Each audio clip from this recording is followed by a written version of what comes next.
No meio de uma tarde calma em Jerusalém, quando o sol já começava a bater vermelho nas pedras e parecia pedir licença para ir embora, um escriba molhou a ponta de sua pena num copo de vinho e rabiscou uma palavra que ninguém achou que mudaria muito: troca. A palavra ficou lá, pequena, quase uma nota de rodapé entre registros de tributos e listas de madeiras de cedro. E mesmo assim, foi suficiente para acender uma sequência de decisões que, séculos depois, historiadores e comerciantes chamariam de primeira intuição que empurraria rotas distantes para se encontrarem. O reino parecia estável, com mercados cheios e navios ancorados no porto de Tiro trazendo cedros e perfumes. Mas havia uma fragilidade que todo governante sabia existir e fingia não ver. As rotas que levavam riquezas eram longas demais, dependiam de intermediários demais e estavam cheias de vazios onde bandos nômades ou tempestades podiam simplesmente devorar lucros inteiros. Salomão era ambicioso de um jeito paciente e curioso. Tinha reputação de sabedoria, sim, e também uma propensão a experimentos práticos, como fundir políticas de tributo com contratos de mercado. Era um homem que gostava de medir distâncias no mapa com os olhos e de pensar que um porto bem tratado poderia mudar o humor de um império inteiro. Ele não ia imaginar no começo que suas decisões sobre alfândegas, caravanas e parcerias navais instalariam o primeiro corredor efetivo entre o Mediterrâneo e corredores mais remotos para o leste. Fica comigo que eu te conto devagar, com detalhes, e se você gosta de ouvir numa velocidade mais baixa para relaxar, coloca o playback em 0.8. Agora imagine a cena. O rei sentado, o escriba com a pena ainda pingando e ao redor pessoas fazendo contas de tributo como quem recita orações. O que parecia trivial naquele dia foi exatamente o tipo de faísca que aciona máquinas gigantes. Nos primeiros anos do reinado de Salomão, o aparelho do Estado funcionava como uma máquina bem oleada, feita de conselhos, oficiais de alfândegas e navios de madeira polida. Havia entre as autoridades pessoas que pareciam saídas de manuais diferentes. Irã, o construtor, vinha do litoral e olhava o mar como quem conhece segredos que não se contam em praça pública. Joram, o tesoureiro, tinha o rosto sempre encovado por sombras e gostava de calcular tributos com prazer quase artístico.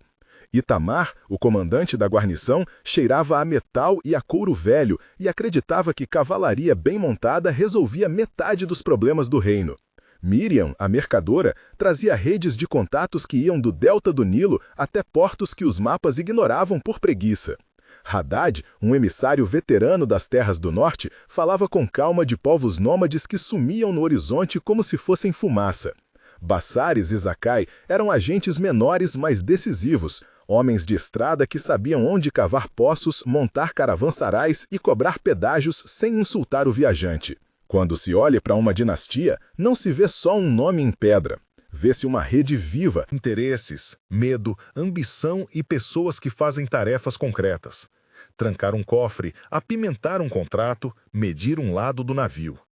O sistema era próspero em sua superfície e frágil nas bordas. A tributação era muitas vezes uma tapeçaria de cortes e isenções, com um mandato celestial implícito servindo para legitimar tudo aquilo. As tensões sociais surgiam onde os impostos pesavam demais e onde as guarnições cobravam serviço de segurança para estradas que pareciam feitas de promessas.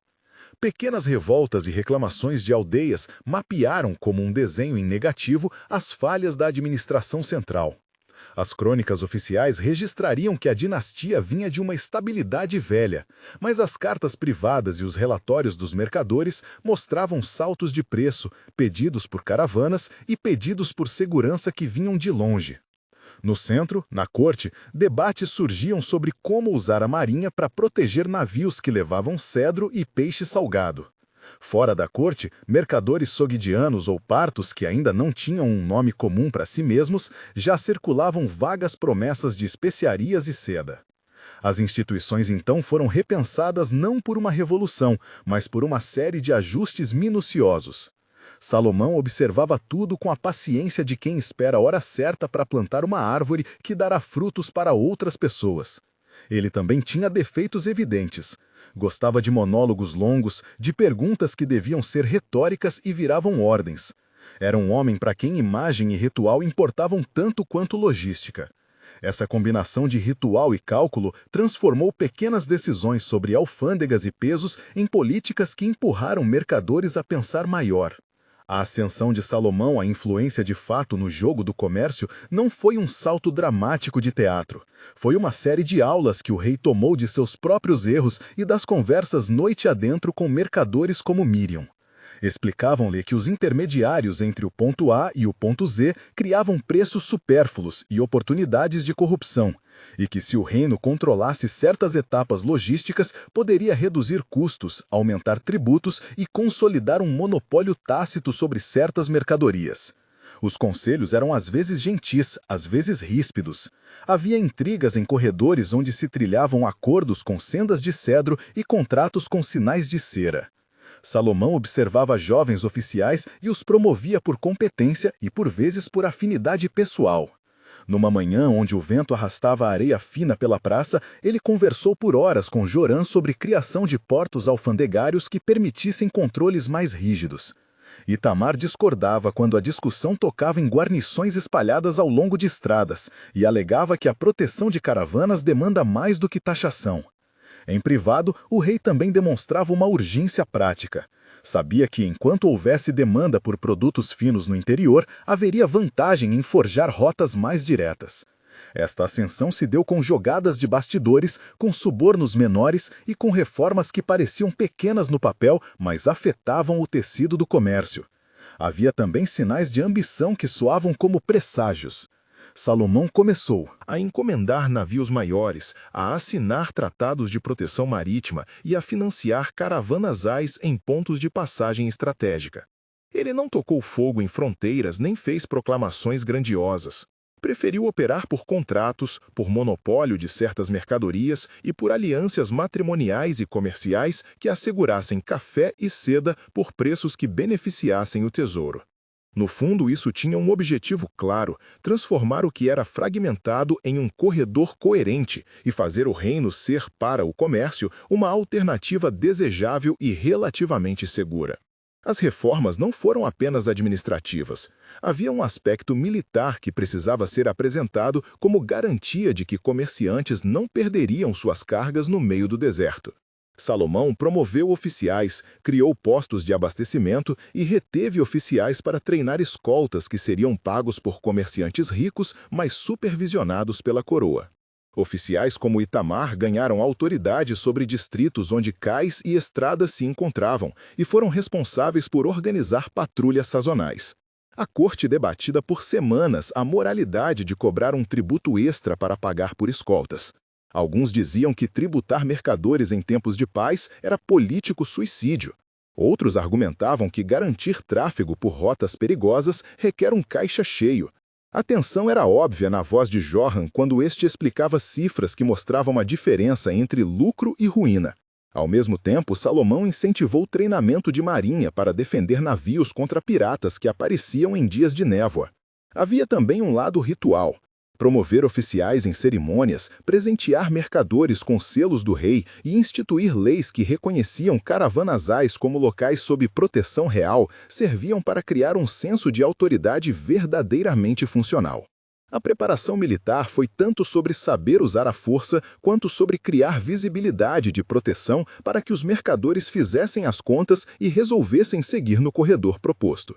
Quando as primeiras campanhas contra bandos que saqueavam rotas começaram, a experiência foi tanto um teste prático quanto uma exposição dos custos humanos da ambição.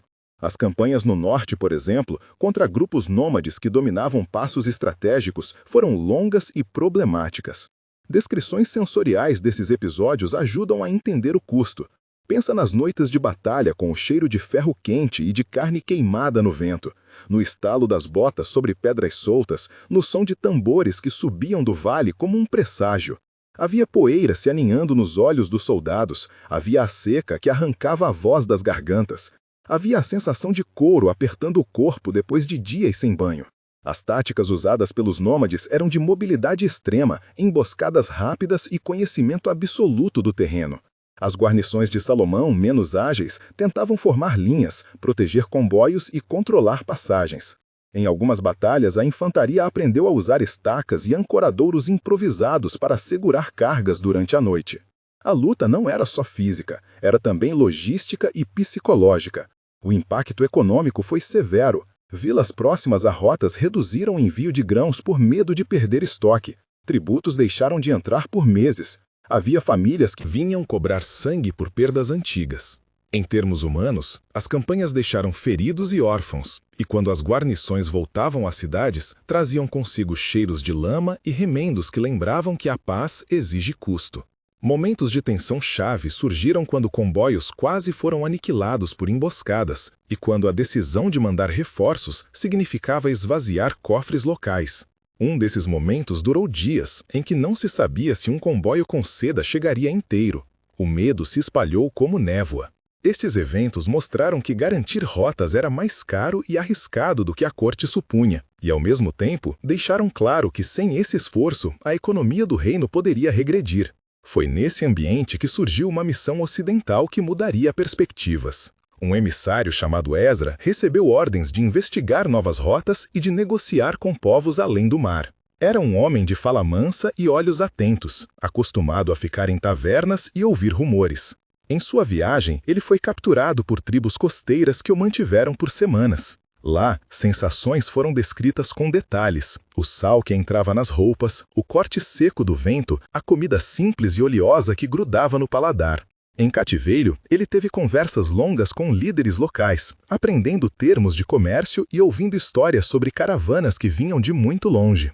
Em uma noite, falas entre Esdra e um mercador estrangeiro chamado Bazar se desenrolaram em 12 trocas que pareciam pequenas aulas.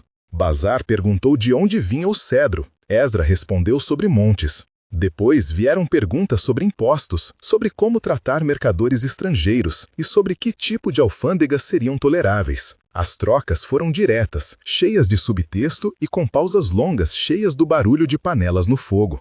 A convivência forçada com estrangeiros transformou a visão de Esdra. Ele viu possibilidades que a corte não imaginara, rotas que não passavam apenas pelo sul ou pelo norte, mas que podiam fazer curvas por vales e cidades que aceitaram mercadores e proteções. Numa fuga planejada com a ajuda de uma mulher chamada Miriam que conhecera em uma estalagem, Esdra voltou trazendo não só mercadorias, mas ideias de arranjos comerciais que, se testados, poderiam reduzir intermediários.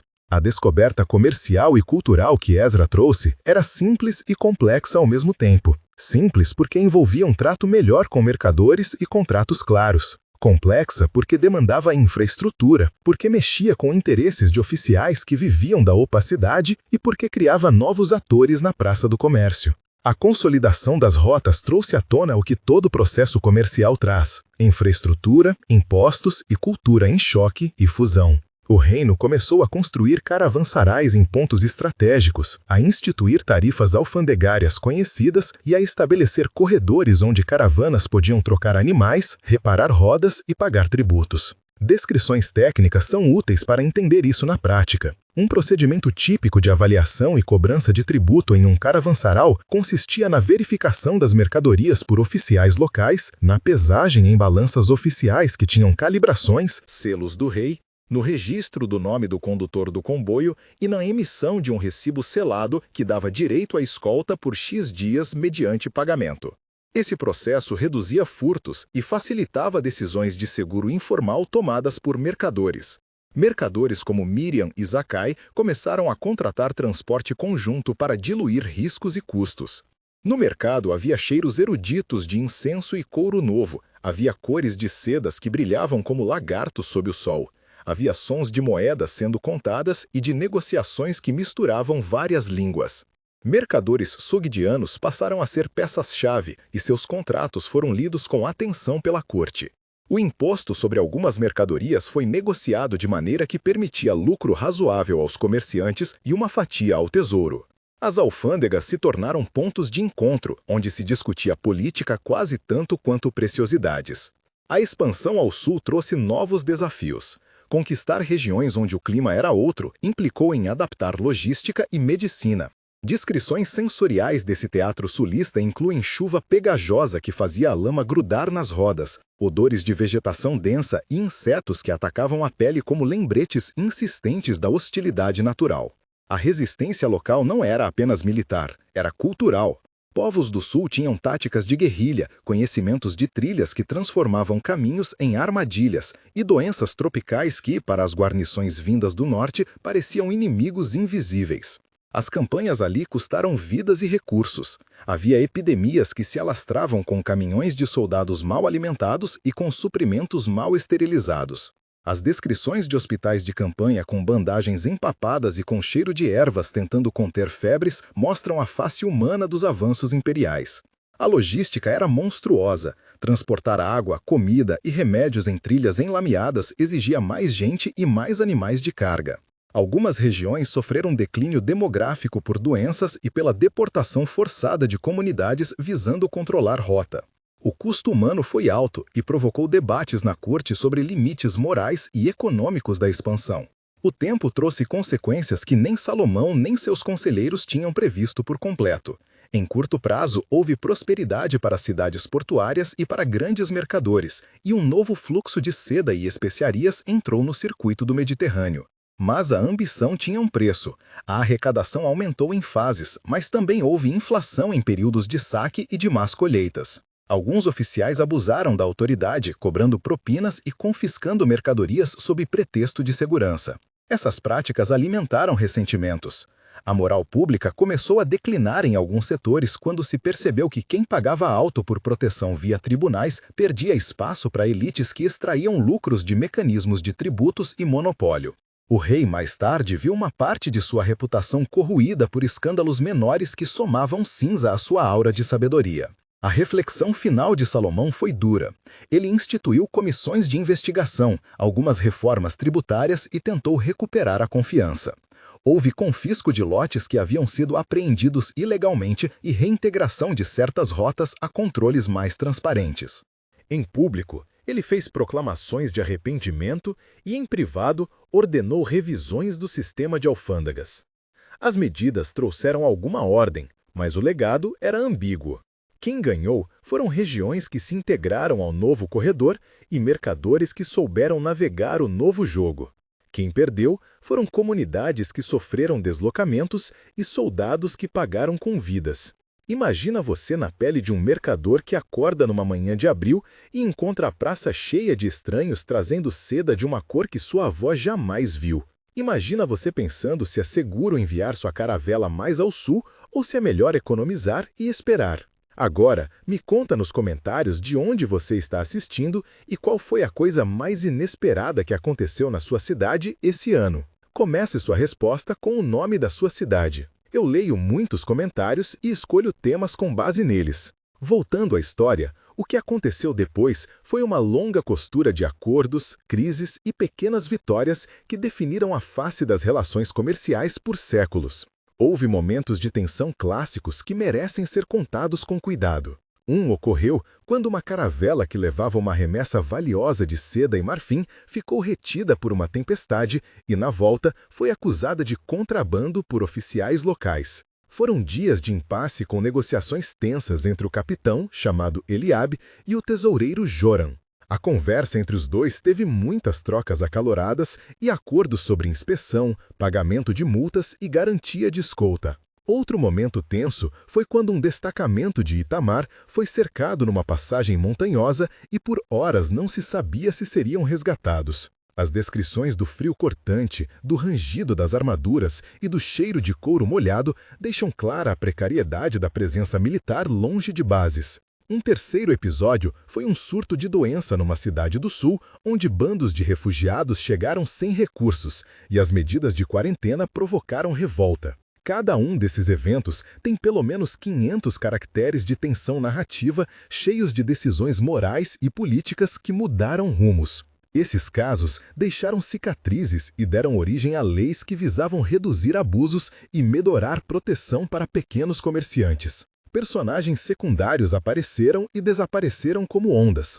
Hiram continuou sendo o construtor que sabia onde cavar um porto melhor. Joram viveu seus dias de contradição entre honestidade e corrupção. Itamar tentou manter disciplina na guarnição enquanto sentia saudade de um campo onde correram com cavalos livres. Miriam se tornou uma figura respeitada nas rotas, uma senhora que sabia negociar com graça e firmeza. Esra, o emissário, passou a compilar relatórios que se tornaram referência para futuras missões. Hadad, o veterano do norte, morreu em seu quarto com o mapa ainda aberto sobre a mesa. Mas suas notas inspiraram rotas que atravessaram vales que ninguém mais olhou. Bazar e Zacai seguiram como mercadores que abriram novos mercados, e ao longo do texto, suas ações específicas foram decisivas em pelo menos 5 momentos. Esses personagens deram textura à história e provaram que nem sempre o protagonismo é apenas do trono. As vidas comuns e as escolhas pequenas salvam ou condenam projetos de grande envergadura. No fechamento dessa história vem a parte que muitos chamam de epílogo e que eu prefiro chamar de balanço. Em um mês após a grande reforma de alfândegas, as praças notaram um aumento de mercadorias estrangeiras e um ligeiro reacomodamento de preços. Mercadores menores ficaram aliviados por terem regras mais claras, embora muitos ainda temessem oficiais antigos. Havia ruídos de alívio e de cautela, cheiro de trato temporário no ar e discussões longas nas tavernas sobre como investir lucros imprevistos. Em 3 meses, a movimentação já se mostrava mais sólida. Caravanas organizadas saíam mais confiantes e havia relatos de mercadores que, pela primeira vez, conseguiam negociar com fornecedores do leste sem intermediários múltiplos. Havia também sinais de rivalidade renovada entre cidades portuárias que queriam atrair golpes de sorte econômicos. As alfândegas evoluíram em procedimentos, houve formação de guardas permanentes e contratos padronizados começaram a circular em selos que asseguravam trânsito e crédito. Em 6 meses, a infraestrutura ganhou cara mais definitiva. Alguns caravanas-sarais eram construídos com pedra, havia relatos de famílias realocadas perto de rotas para servir de apoio e os efeitos culturais começaram a se mostrar com o aparecimento de roupas, alimentos e palavras que vinham de muito longe. O legado daquilo que Salomão começara a desenhar foi mais do que um conjunto de estradas e portos. Foi uma mudança de mentalidade sobre como o comércio poderia ser organizado pelo poder e por contratos. Mas também sobraram lembranças amargas. Regiões que haviam suportado campanhas continuaram marcadas por perda demográfica e ressentimento que não sumiu com proclamações. A moral pública teve tentativas de recuperação e o rei, em sua velhice, escreveu cartas de arrependimento sobre alguns confiscos e abusos que haviam ocorrido em seu nome. Se olharmos mais de perto, a grande lição dessa história é que o entrelaçar de ambição, interesses e logística produz redes que sobrevivem a seus criadores. Rota se perpetua se houver demanda, proteção e instituições que mantenham contratos razoáveis. No entanto, as rotas também carregam memórias. Elas trazem sabe-se lá quantas pequenas tragédias e quantas mãos que trabalharam sem reconhecimento. O que permanece, afinal, é um legado duplo. Por um lado, as cidades que se tornaram pontos de encontro prosperaram, rotas culturais foram tecidas e ideias, línguas e tecidos circulavam com mais facilidade. Por outro lado, o custo humano de expansão não desapareceu com o tempo. Vitórias e fome, proteção e confisco, cultura e deslocamento viveram lado a lado. Se essa história mexeu com você, inscreva-se para ouvir mais narrativas que exploram como decisões pequenas mudam vidas. Aqui, a gente destrincha causas e consequências com calma, sem pressa. Junte-se à comunidade e vamos conversar nos comentários. Para fechar, lembre que por trás de cada corredor de comércio há sempre um escriba com a pena ainda molhada e uma palavra aparentemente pequena que, às vezes, basta para reescrever mapas e destinos.